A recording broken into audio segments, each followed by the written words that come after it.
14억 명의 인구를 가진 인도의 선거는 모든 면에서 상상을 초월합니다. 이 규모를 실감하려면 미국과 유럽연합 27개국을 모두 합치고 여기에 인도네시아, 브라질, 일본까지 한꺼번에 투표한다고 생각하면 됩니다. 세계 2위의 인구를 가진 나라가 세계 7위의 영토 면적에서 일제히 투표하면 과연 어떤 일이 벌어질까요?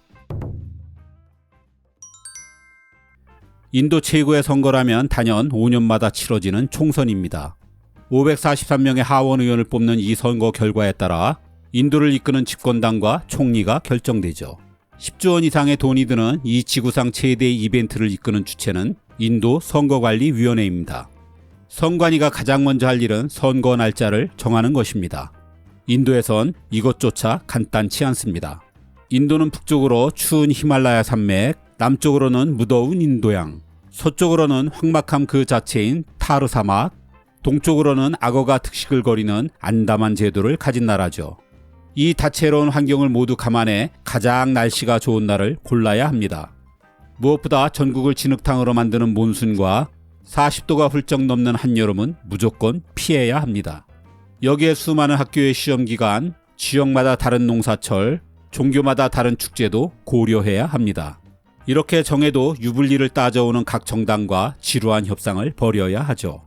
우여곡절 끝에 선거 날짜가 정해지면 이때부터 선거관리위원장은 레임덕에 빠지는 총리보다 더 막강한 권한을 갖게 됩니다. 사실 인도의 선관위 직원은 전국을 다 합쳐봐야 800명이 고작입니다. 인구에 비해 터무니없이 적은 숫자죠. 우리보다도 적은 이 숫자로 어떻게 100만 개 이상의 투표소, 9억 명의 유권자, 2300개 이상의 정당이 경쟁하는 이 방대한 규모의 선거를 치르는 걸까요? 그건 선관위가 공무원은 물론 선거에 필요하다면 그 어떤 물자도 동원할 수 있기 때문입니다. 지난 2019년의 총선에서 인도 선관위는 치안을 맡을 군과 경찰, 투표 업무를 맡을 사무원, 불법 선거를 감시할 영상팀 등 공무원 1100만 명을 연방정부와 주정부에서 차출했습니다. 여기에 600개의 기차와 20만 대 이상의 버스 및 자동차를 선거 내내 사용했죠. 그뿐이 아닙니다. 인도 선관위가 동원한 교통수단엔 50대 이상의 비행기와 헬리콥터, 보트, 트랙터, 오토바이, 수레와 노새도 있습니다. 그리고 사막과 밀림에서 선거용품을 실어 나르는 데 쓸 낙타와 코끼리도 수백 마리 고용했죠. 물론 이렇게 하고도 투표를 하루에 마치는 건 불가능합니다. 지난 2019년 총선은 첫 투표에서부터 개표까지 한 달 반 정도 걸렸죠. 인력 활용의 효율성을 위해 전체 날짜를 7개의 기간으로 나눠 특정 지역에서 집중적으로 선거를 마치고 그 다음 지역으로 전체가 이동해 선거를 관리하게 됩니다. 그렇다고 꼭 이렇게 순조롭게 진행되는 건 아니지만 말입니다. 인도의 선거가 복잡해질 수밖에 없는 요인은 한두 가지가 아닙니다. 그 중에서도 높은 문맹률은 큰 골칫거리입니다.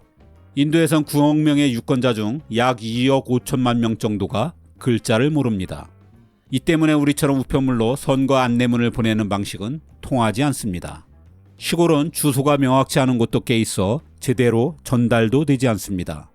인도 헌법에 따르면 18세 이상의 모든 시민은 투표권이 있습니다. 인도 선관위는 이 투표권을 보장하기 위해 정말 할 수 있는 일은 뭐든지 합니다. 문맹 문제를 해결하기 위해 인도에선 대략 1000명 단위로 그룹을 만들어 담당자를 둡니다. 그리고 이들은 각 집을 찾아다니며 우편물을 전달하고 선거 규칙과 투표 방법을 일일이 설명합니다. 때론 투표일이 되어 이들을 투표 장소로 안내하는 일도 맡습니다. 인도는 세계 최초로 전자투표기를 전국 선거에 도입한 나라입니다. 2004년 총선부터 사용했죠. 여기에도 문맹을 위한 여러 가지 장치를 둡니다. 기호가 있고 후보자 사진이 있고 정당을 상징하는 그림도 있습니다. 정당을 구분하는 이 상징물은 유서가 깊습니다. 영국에서 독립한 후 치러진 1951년 첫 선거에서부터 사용했죠. 당시 문맹률은 무려 86%나 되었습니다. 글을 모르는 유권자들의 투표를 돕기 위해 선관위는 각 정당마다 일상생활에서 쉽게 접할 수 있는 자전거, 오토바이, 자명종, 낫, 코코넛, 빗자루, 선풍기, 빛, 싱크대, 꽃, 베개, 크리켓 방망이 등을 자신의 상징물로 선택하도록 했습니다. 그래서 심볼에 따라 현재 나렌드라 모디 총리가 소속된 인도 국민당은 연꽃당으로 야당인 인도 국민회의는 손바닥 당이라고 불리기도 하죠. 주로 농업기구가 등장하던 초기와 달리 최근에는 로봇, 마우스, USB, 노트북 등도 정당의 심볼로 사용됩니다. 하지만 종교의 상징물과 동물은 엄격히 금지됩니다. 불필요한 갈등과 혹시나 있을 동물 학대를 막기 위해서죠. 인도의 수없이 많은 언어도 선거에선 보통 걸림돌이 아닙니다. 인도엔 헌법으로 지정된 공용어만 22개고 10만 명 이상이 사용하는 언어만 따져도 200개가 넘습니다. 그래서 투표용지는 물론이고 모든 선거 관련 자료는 영어와 힌디어 그리고 해당 지역의 언어 등 최소 3가지 이상으로 준비해야 합니다. 인도인들은 세계 최대의 민주주의 국가임을 늘 자랑스러워합니다. 그 주된 이유가 헌법에 의한 투표권 보장이죠. 그리고 그 하이라이트는 투표소는 반드시 유권자로부터 반경 2km 내에 설치되어야 한다입니다. 당연한 것 아니냐고 생각하실지 모릅니다. 하지만 그 넓은 땅에 흩어져 사는 인도인들에겐 이게 전혀 당연하지 않습니다. 유권자로부터 2km 내에 투표소를 설치하기 위해 인도의 선거는 정말 스펙터클해집니다. 이 때문에 비용도 엄청나게 들지만 인도 선관위는 투표권을 보장하기 위해 악전고투하고 있습니다. 인도 최북단 라다크엔 4237m 높이의 한 산간 마을이 있습니다. 갑자기 날씨가 나빠져 헬리콥터가 뜰 수 없게 되었습니다. 그래서 선거관리팀은 고산증 때문에 산소통까지 메고 3일 동안 산길을 걸어야 했습니다. 이 마을의 유권자는 단 12명이었습니다. 인도 히말라야 산맥 중턱의 타시강 마을은 세계에서 가장 높은 투표소입니다.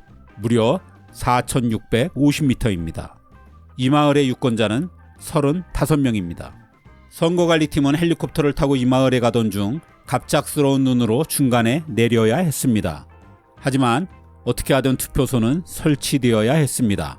선관위 직원들은 무릎까지 오는 눈을 뚫고 45km를 트레킹했습니다. 인도 서부의 구자라트주엔 기르 국립공원이 있습니다. 아시아 사자의 유일한 서식처로 유명하죠. 그 한가운데 아주 오래된 힌두 사원이 있고 단 한 명의 관리원이자 유권자가 있습니다. 그를 위해 5명의 인도 선거팀은 총으로 중무장하고 사자와 표범과 코브라가 언제 습격해 올지 알 수 없는 밀림을 30km나 걸었습니다. 인도 중부의 서부 벵갈에선 벅사 호랑이 보호구역을, 인도 중부의 차티스가르 주에선 중무장한 공산 반군 거점을 목숨 걸고 통과했고, 안다만 제도에선 24시간 꼬박 노젓는 배로 악어와 물뱀 등을 뚫고 외딴 섬에 가야 했습니다. 이처럼 인도의 선거관리 직원들은 단 한 명의 유권자만 있다면 산이든 사막이든 섬이든 빙하든 정글이든 위험한 길을 마다 않고 가야 하니 이보다 더한 극한 직업도 없을 듯합니다. 매 선거마다 이들의 위험한 트레킹은 다 합쳐 1000km가 넘는다고 합니다. 이 어려운 일을 해내야 하는 선관위는 한편으론 정당과 후보들이 불법적인 선거 운동을 하지 않는지도 감시해야 합니다. 우선 선관위는 투표 지역의 주류 판매부터 금지시킵니다. 정당이 유권자에게 뇌물로 술 대접을 하거나 술에 취해 생길 수 있는 미연의 사고를 방지하기 위해서죠. 집권 여당이 선거 승리를 위해 권한을 남용하는 것은 우선 감시 대상입니다. 정부는 선거 기간 그 어떤 신규 사업이나 도로, 다리 등의 건설을 발표할 수 없습니다. 또 하나 특이한 것은 여야 불문하고 군이 등장하는 사진이나 영상을 쓸 수 없다는 것입니다. 군의 정치적 중립을 해칠 수 있는 그 어떤 빌미도 만들지 않기 위해서입니다. 이런 지난한 선거 과정에 비해 막상 투표나 개표는 간단한 편입니다. 유권자는 전자투표기 후보자 옆에 있는 파란색 버튼을 누르기만 하면 됩니다. 인도의 전자투표기는 정전에 대비해 건전지로 작동되고 인터넷이나 USB, 블루투스 단자조차도 없어서 외부 해킹은 사실상 불가능합니다. 인도의 전자투표는 여러 선거에서 그 효율과 안전성을 인정받아 무척 신뢰도도 높고 주변국으로 수출까지 되고 있습니다. 이 전자투표기 덕의 개표는 인도 전역에서 단 하루면 끝납니다. 그리고 선거를 마친 사람에게는 중복 투표를 막기 위해 왼손의 검지손가락과 손톱에 보라색 잉크를 칠해줍니다. 최소 2주 동안은 절대 지워지지 않는 특수 잉크죠. 조금 원시적으로 보일지 모르지만 어마어마한 인구를 생각해 볼 때 이보다 나은 저비용 고효율도 찾아보기 힘들 것입니다. 투표가 끝나면 인도에선 잉크가 칠해진 손가락을 들고 인증샷을 찍어 일제히 SNS에 올리죠. 오늘날 보라색 잉크가 칠해진 검지손가락은 인도 민주주의를 상징하고 있습니다. 사실 1947년 독립 이후 인도에서 민주주의가 살아남을 것이라고 예상한 사람은 거의 없었습니다. 너무나 거대하고 너무나 복잡하고 너무나 종교적으로, 계급적으로, 민족적으로, 언어적으로 분열된 나라이기 때문입니다. 이를 비웃듯 인도는 단 한 번의 군부 쿠데타도 없이 평화롭게 오랜 세월 정권 교체를 이루어왔죠. 이는 앞에서 본 것처럼 단 한 명의 유권자도 민주주의의 꽃이라는 선거에서 소외되지 않도록 인도 전체가 기울인 처절한 노력이 한몫하고 있다고 해야 할 것입니다. 인도인들은 다른 건 몰라도 적어도 세 가지엔 자부심을 가질만 하다고 말합니다. 타지마할과 마하트마 간디, 그리고 선거 민주주의입니다. 이 세 가지 모두에 적극 동의하는 바입니다.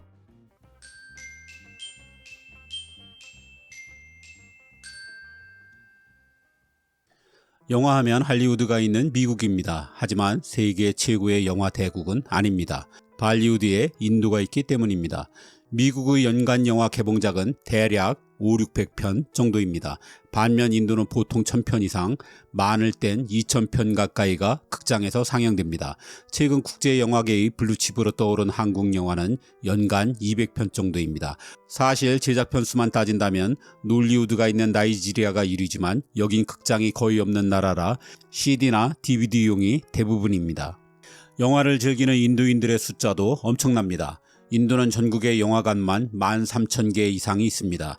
이곳에서 매일 1,400만 명의 인도인들이 영화를 봅니다. 어떤 영화를 볼까요? 바로 인도 영화입니다. 인도는 할리우드 영화가 맥을 묻추는 유일한 나라입니다. 미국 영화는 전 세계 영화 시장의 90% 정도를 차지합니다. 하지만 인도에서만큼은 인도 영화가 90%입니다. 역대 흥행 1, 2위를 다툰 아바타나 어벤져스도 인도에선 아무 소용이 없습니다. 도대체 인도 영화의 매력이 뭐길래 이렇게 인도인들은 자국의 영화에 열광하는 걸까요? 사실 인도 영화는 수십 년째 절대 변하지 않는 정형화된 특징을 갖고 있습니다. 우선 인도 영화는 온갖 장르가 다 섞여 있습니다. 멜로로 시작하다가 갑자기 액션이 펼쳐지고 이게 코미디로 이어지다가 어느 순간 스릴러와 로맨스로 바뀝니다. 이 모든 걸 한 영화에서 다 하다 보니 영화의 러닝 타임은 보통이 3시간입니다. 이처럼 영화가 여러 맛을 낸다 하여 인도의 모든 음식에 들어가는 향신료 이름에 빗대 마살라 영화라고도 합니다. 마살라 영화를 처음 보는 사람은 장르가 순식간에 바뀌다 보니 혼란스러울 수밖에 없습니다. 하지만 인도인들은 이를 자연스럽게 받아들입니다. 다양한 언어, 다양한 인종, 다양한 신과 종교 속에서 오래 살다 보니 장르의 융합이 너무 익숙한 것입니다. 두 번째는 반드시 비범한 인물이 등장한다는 것입니다. IQ가 200 가까이 되는 천재 혹은 엄청난 부자나 능력자가 갑자기 나타나 모든 문제를 일거에 해결해주는 식입니다. 영화를 보러 온 일반 대중들이 마치 자신이 슈퍼맨이 된 것처럼 감정이입을 하면서 이 비범한 인물들의 대리 만족하는 걸 좋아하기 때문입니다. 세 번째는 영화가 대부분 권선징악과 해피엔딩으로 끝난다는 것입니다.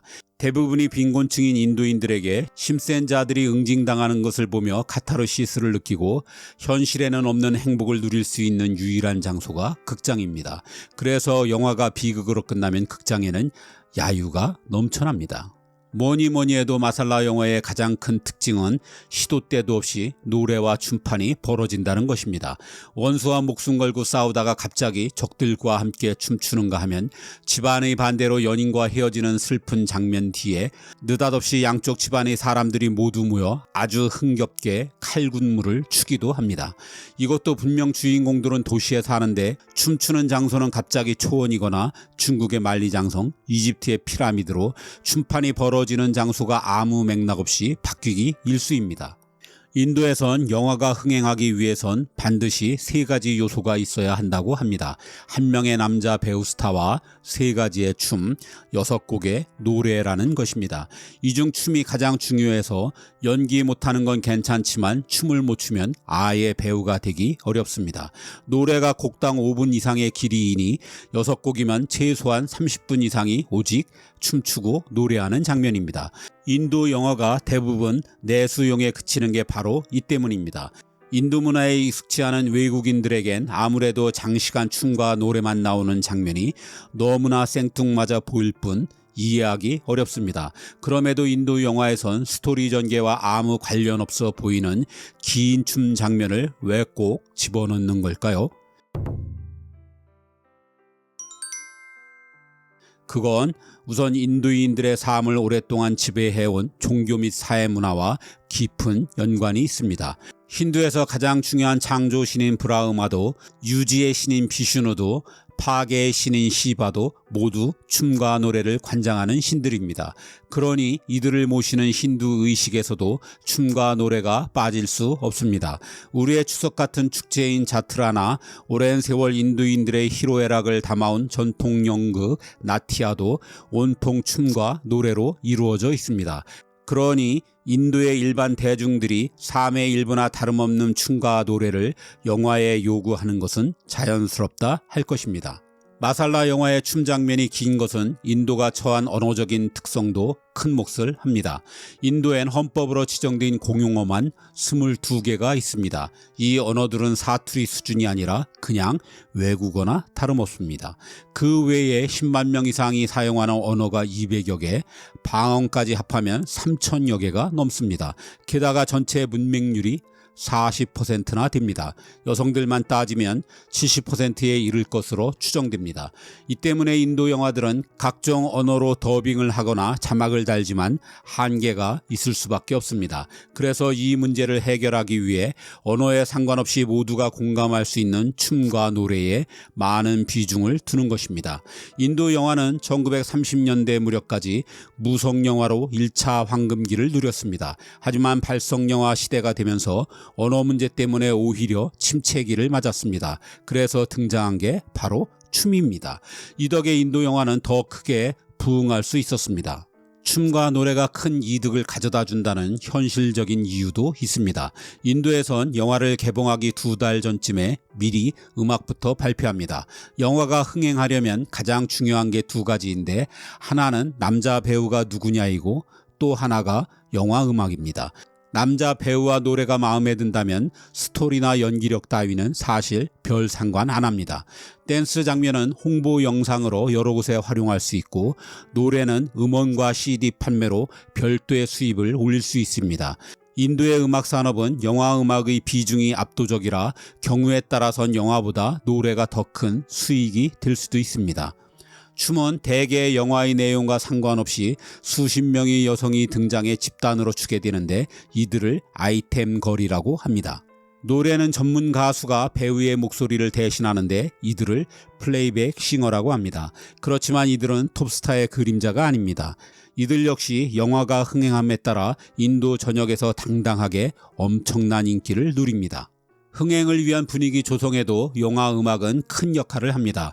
개봉 전의 발표로 인도 사람들이 극장에 올 때는 이미 영화에서 나올 노래들을 모두 알고 있는 상태입니다. 그래서 무조건 정숙해야 하는 우리와 달리 인도의 영화관에선 마치 마당놀이에 온 관객처럼 모두가 열정적으로 영화에 동참합니다. 극장 안에서 떼창을 하고 같이 따라 춤도 추고 난리가 아니죠. 이게 인도에선 전혀 부끄러운 일이 아닙니다. 영화 시작 전 스크린에 나오는 크레딧에도 조용히 보는 사람은 내쫓는다는 경고까지 버젓이 나오니 말입니다. 그래서 인도에선 극장 안의 열기만으로도 영화의 흥행 여부를 점칠 수 있다고 합니다. 마지막으로는 억압받는 대중들의 슬픈 욕구가 반영된 결과라는 것입니다. 사실 마살라 영화의 댄싱 장면은 판타지나 다름없습니다. 댄서들의 의상은 최대한 화려합니다. 영화 내내 심각하게 싸우던 원수 집안이건만 춤만큼은 경쾌하기 짝이었습니다. 부자에게 연인을 빼앗겨 절망하고 있으면 길 가던 행인들이 갑자기 코믹 춤으로 위로를 합니다. 그래서 인도 영화를 ABCD 영화라고 비아냥대기도 합니다. Anybody can dance라는 것입니다. 그리고 춤의 배경지가 갑자기 누구나 가고 싶어하는 세계의 유명 도시나 유명 관광지로 바뀌죠. 해피하기만 하다면 지금까지 이야기 전개는 상관없다는 듯 말입니다. 이 모든 것들은 인도의 빈곤, 실업, 부패, 비위생, 카스트라는 막막한 현실에서 도피하고 싶은 대중들의 욕구를 충족시키기 위한 장치입니다. 외국인들은 리얼리티와 너무 먼 춤추는 장면 때문에 마살라 영화에 몰입하기 힘들어합니다. 하지만 인도인들은 오히려 현실 세계와 다르기 때문에 마살라 영화에 열광합니다. 현실에 대한 좌절이 허구성 짙은 그들만의 독특한 스타일의 영화를 만들어내고 있는 것이죠. 하지만 분명 인도 영화는 조금씩 달라지고 있습니다. 도시의 젊은 세대들과 급격히 증가하고 있는 중산층들은 스토리 전개가 너무 뻔한 마살라 영화에 염증을 느끼고 있습니다. 그래서 요즘 인도에선 마살라 영화의 비중이 점차 줄고 있습니다.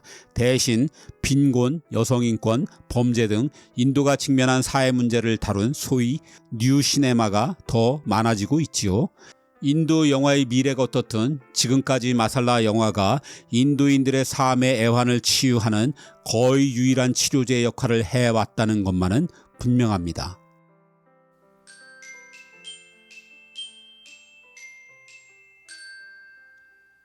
(14억) 명이 함께 산다는 건 어떤 걸까요? 여러 가지가 있겠지만 어떤 분야든 극악의 경쟁을 피할 수 없다는 건 분명합니다. 그 중에 하나가 입시입니다. 우리 역시 입시 지옥이라 할 정도로 악명이 자자합니다. 하지만 인도에 비할 바는 아닙니다. 특히 인도 공과대학의 모든 걸 거는 인도의 입시는 오늘날 인도가 처한 현실을 많은 부분 시사합니다.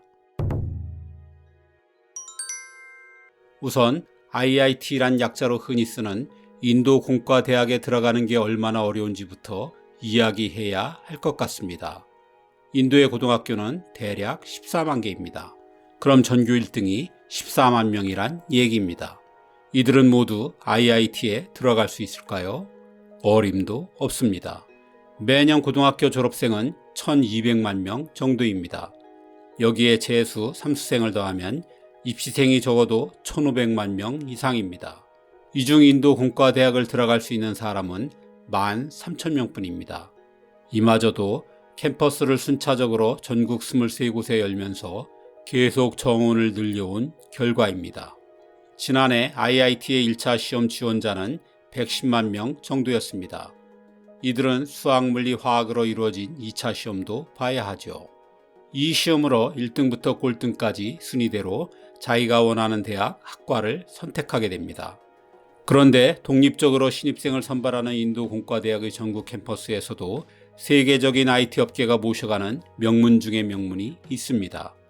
1951년 가장 먼저 문을 연 IIT인 카라그푸르와 뭄바이, 첸나이, 캄푸르, 델리에 있는 인도공대입니다. 이 중 델리 캠퍼스는 우리나라에서도 크게 인기를 얻은 인도 영화 새 얼간이의 배경이죠. 이 5개 학교의 신입생을 합치면 고작 3,000명 정도입니다. 게다가 가장 인기 있는 학과인 컴퓨터공학과로 범위를 좁히면 정말 경쟁률은 극악 그 자체입니다. 경쟁률뿐 아니라 시험 수준도 사악하기 이를 데 없습니다. 2차 시험은 문제 전체가 대학 2학년 수준입니다. 공교육만으론 도저히 풀 수 없는 킬러 문항들이죠. 그래서 인도엔 사교육 시장이 엄청나게 발전했습니다. 단언컨대 학원 산업은 압도적으로 세계 최대일 것입니다. 학원도시라는 말을 들어본 적이 있을까요? 우리나라는 아파트로만 이루어진 분당, 일산 같은 신도시가 있지만 인도엔 학원으로만 이루어진 도시가 있습니다. 인도의 수도인 뉴델리에서 남쪽으로 500km 떨어진 코타가 그 대표입니다.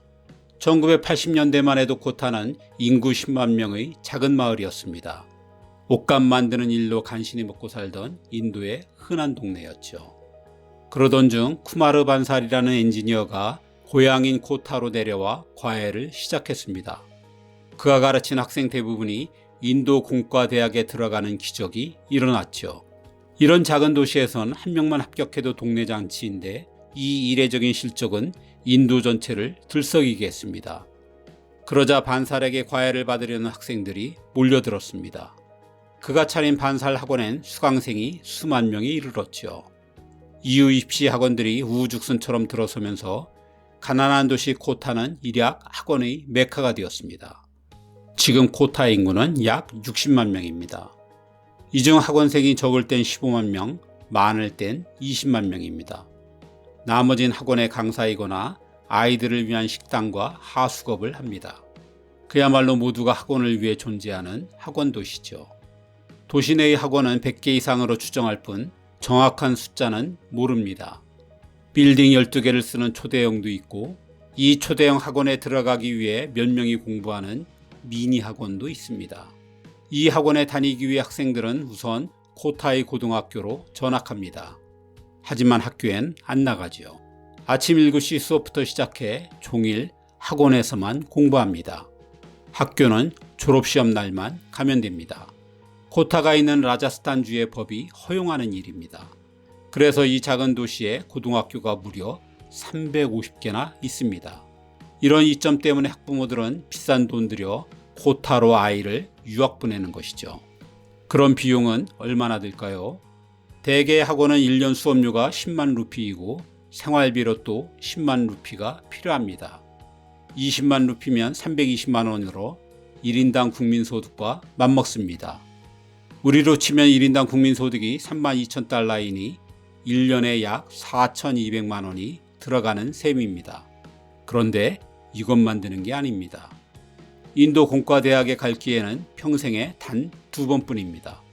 1차 시험을 봤다면 2년 내로 끝내야 하죠. 모두가 공대에 매달리는 걸 피하기 위해서입니다.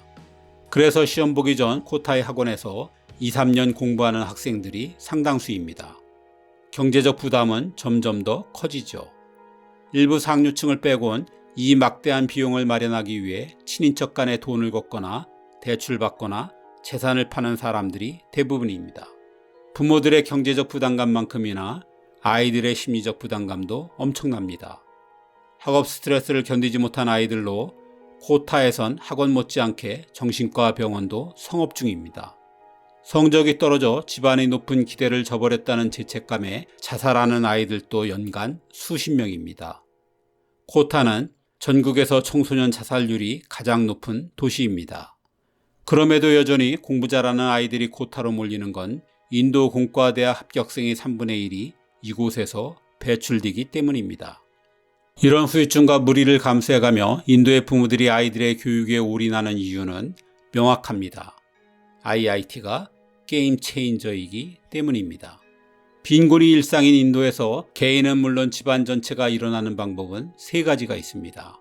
하나는 인도인 모두가 열광하는 스포츠인 크리켓 스타가 되는 것입니다. 하지만 이는 특별한 재능이 있어야 합니다. 또 하나는 의사가 되는 것입니다. 하지만 이는 비용도 시간도 너무 많이 듭니다. 남은 건 엔지니어가 되는 것입니다. 그것도 인도 공과대학 같은 명문대를 나온 엔지니어죠. 물론 IIT에 들어가서도 수재들끼리 미친 듯한 경쟁을 해야 합니다. 졸업까지 무려 400학점 이상을 이수해야 하고 매년 10% 이상 되는 유급도 당하지 않아야 합니다. 이렇게 살아남은 자에겐 누구나 꿈꾸는 화려한 보상이 주어집니다. 졸업 시즌만 되면 IIT의 캠퍼스를 직접 찾아 인재를 구하는 빅테크 기업이 구글, 마이크로소프트, 애플, 인텔, 아마존, 테슬라, 엔비디아 등 300여 곳이나 됩니다. 일부는 3억 원 이상의 연봉을 제시받기도 합니다. 우리로 치면 40억 원 이상의 가치입니다. 이 정도면 인도 부모들이 전 재산을 걸고 모험할 만한 이유가 충분하죠. 특히 2억 명에 달하는 불가촉 천민 출신이라면 더 말할 것도 없습니다. 요즘 인도에서 공대의 인기는 의대를 넘어섰습니다. 엔지니어 되는 게 의사보다 돈도 적게 들고 선발 인원도 많아서만이 아닙니다. 의사는 인도에서만 일할 수 있습니다. 하지만 명문공대 출신의 엔지니어는 고액을 받고 미국에 갈 수 있습니다. 그 다음 자신을 후원한 가족과 친인척을 차례차례 미국에 이민시켜 신세를 갚는 것, 이게 인도 공과대학을 가는 궁극의 꿈입니다. 이렇듯 명문공대는 빈곤에서 벗어나고 신분을 상승시켜주는 사실상 인도 유일의 사다리입니다. 학원도시 코타는 이런 야망에 불타는 학생과 학부모들을 사다리로 인도하는 역할을 하죠. 하지만 이들은 극히 일부일 뿐입니다. 엘리트 위주의 인도 교육은 맨 앞 2줄만 가르치는 시스템이라는 비판을 받습니다. 반면 매년 사회에 첫발을 디디는 1,000만 청년의 상당수는 부실한 공교육으로 나눗셈조차 하지 못합니다. 기초학력조차 갖추지 못한 이들이 인도의 성장 잠재력을 갉아먹죠. 그래서 IIT는 인도 사회에 만연하는 양극단을 드러내는 인도에선 전혀 새로울 것도 없는 사례 중 하나라고도 할 수 있습니다.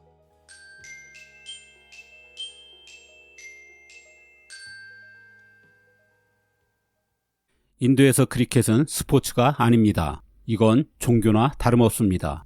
실제로 인도 역사상 가장 위대한 크리켓 선수로 꼽히는 사친 텐둘카는 이미 사원에서 모시는 힌두신이 되어 있습니다.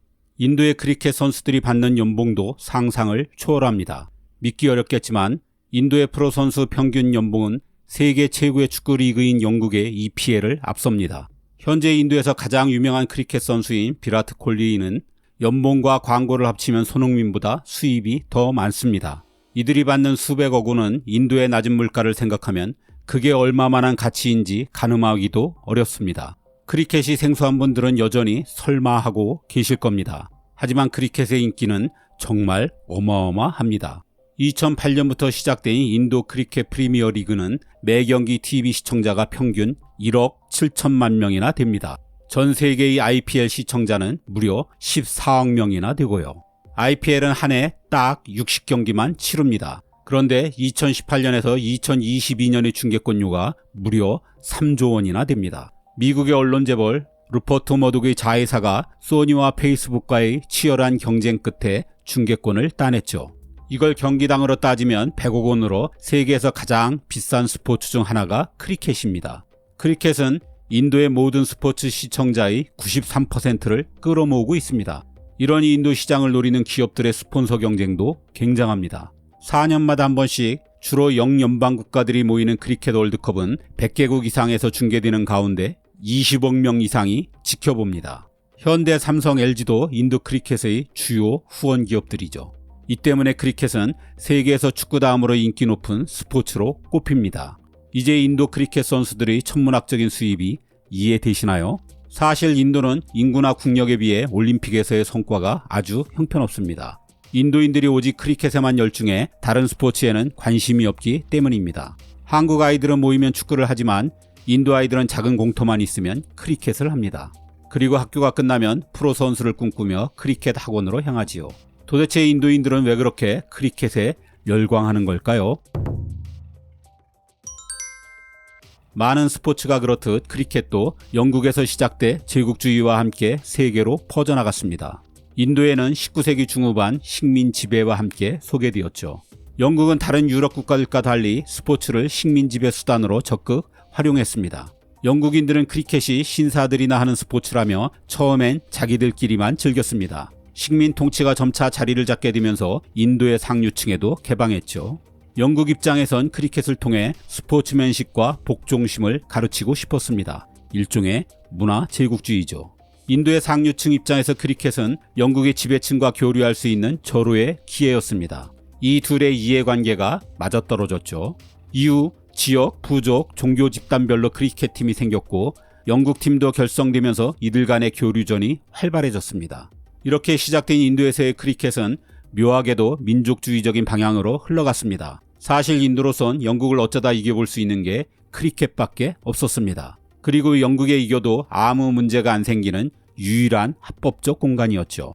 영국과의 경기마다 인도 사람들은 열광하기 시작했고 크리켓은 인도인의 애국심을 끌어올리는 역할을 하게 되었습니다. 이런 역할 덕에 크리켓은 1947년 영국이 인도에서 철수한 후에도 인도에서 계속 인기 있는 스포츠로 남게 되었습니다. 무엇보다 크리켓이 국민 스포츠가 된 결정적인 이유는 파키스탄과의 오랜 정치적인 갈등 때문입니다. 종교 대립으로 파키스탄이 분리 독립한 이래 양국은 몇 차례의 전쟁도 불사한 원수지간이 되었죠. 그래서 이 두 나라 간의 크리켓 경기가 벌어지면 이건 전쟁과 다름없었습니다.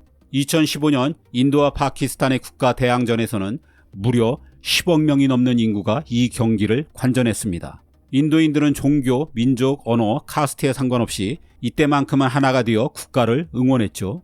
인도 정부도 이 점에 주목했습니다. 다채로운 14억 인도인을 하나로 만드는 유일한 수단. 그래서 인도 정부는 국내의 여러 상이한 집단을 결속시키기 위해 크리켓을 더욱 장려하게 되었죠. 여기에 1983년 월드컵 우승은 인도에서 크리켓의 인기를 폭발시켰습니다. 그것도 자신을 식민 지배했던 영국 한복판에서 트로피를 들어올렸죠. 이후 크리켓은 인도의 자부심이자 자존심이 되었습니다. 오랜 시련을 겪었던 인도가 이때 처음으로 이것만큼은 우리가 세계 1등이야 라고 자랑할 만한 거리가 생겼으니 그럴만도 했습니다. 사실 이런 역사가 아니더라도 크리켓은 인도인들의 특성이나 문화와 은근 잘 어울리는 구석이 있습니다. 우선 크리켓은 인도인의 신체적 특질과 잘 맞았습니다. 축구나 농구를 잘 하려면 키도 크고 체력도 뛰어나야 합니다. 하지만 인도인들은 비교적 왜소한 편이죠. 크리켓 선수들은 국적이 어디든 대개 그다지 덩치가 크지 않습니다. 민첩성이 더 중요하죠. 인도에는 채식주의자가 많습니다. 크리켓은 한여름 땡볕에서 오래 버텨야 하기 때문에 몸의 열을 높이는 고기는 좋지 않습니다. 오히려 채식주의자가 더 유리한 측면이 있죠. 크리켓은 축구만큼이나 돈이 들지 않기 때문에 가난한 인도인들도 충분히 즐길 수 있었습니다. 크리켓을 하려면 그냥 공과 나무 방망이만 있으면 됩니다. 장소도 골목이든 공터든 상황에 맞춰서 하면 되니 아무 관계없지요. 야구와 달리 맨손으로 공을 잡으면 되니 글로브도 필요 없습니다. 크리켓은 세계에서 경기 시간이 가장 긴 스포츠입니다. 보통 낮 2시에 시작하면 밤 9시나 10시가 되어야 끝납니다.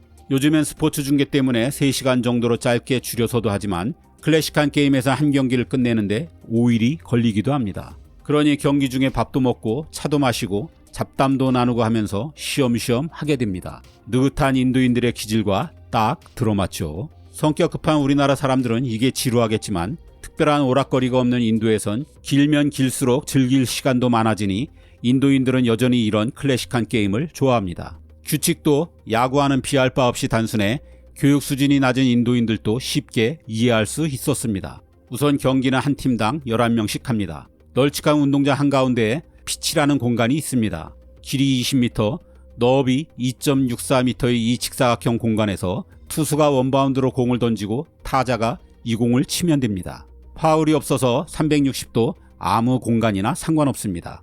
피치 양끝에는 위킷이라는 나무 막대가 서 있습니다. 타격을 한 다음 공이 위킷에 오기 전에 타자와 주자가 이 구간을 달리면 1점이 됩니다. 4개의 베이스를 돌아야 하는 야구와 달리 크리켓은 1, 2루의 왕복 달리기라고 생각하면 됩니다. 여기에 펜스까지 공이 굴러가는 장타를 치면 4점, 펜스를 넘기는 홈런은 한꺼번에 6점을 줍니다. 10명의 타자가 아웃될 때까지 이닝이 계속되어서 점수가 보통은 농구보다 많아 3자릿수는 기본입니다. 이 정도만 알아도 크리켓을 하는 데는 아무 문제가 없습니다. 오늘날 크리켓에 인도인들이 열광하는 가장 중요한 이유는 신분 상승의 지름길이기 때문입니다. 마치 브라질이나 아프리카 아이들이 틈만 나면 축구를 하는 것과 비슷하죠. 하지만 인도는 카스트 때문에 브라질이나 아프리카보다 신분 상승이 더욱 어렵습니다. 이를 단박에 뛰어넘는 게 크리켓을 잘하는 것이죠. 프로나 대표 선수가 되면 앞에서 본 것처럼 엄청난 수입이 보장되고 어쩌면 하위 카스트에서 졸지에 상위 카스트도 숭배하는 신이 될 수도 있습니다. 나온 김에 카스트 얘기를 하나 더 하자면 인도에선 다른 카스트 간에 몸을 부딪는 것을 극도로 꺼립니다. 그런데 크리켓은 선수들 간에 몸 닿는 일이 거의 없는 스포츠죠. 바로 이 점도 인도에서 크리켓이 인기를 얻게 된 인도만의 이유라고 할 수 있습니다. 그 무엇이 되었던 크리켓은 인도라는 국가를 중심으로 14억 명의 사람들이 하나 된 동질감을 느끼게 하는 거의 유일한 문화수단입니다. 곰과 남자는 공만 있으면 온종일 놀 수 있다고 했습니다. 크리켓이 뭐라고 이 공놀이 하나가 그런 역할까지 하게 되는지 알 듯 모를 듯 합니다.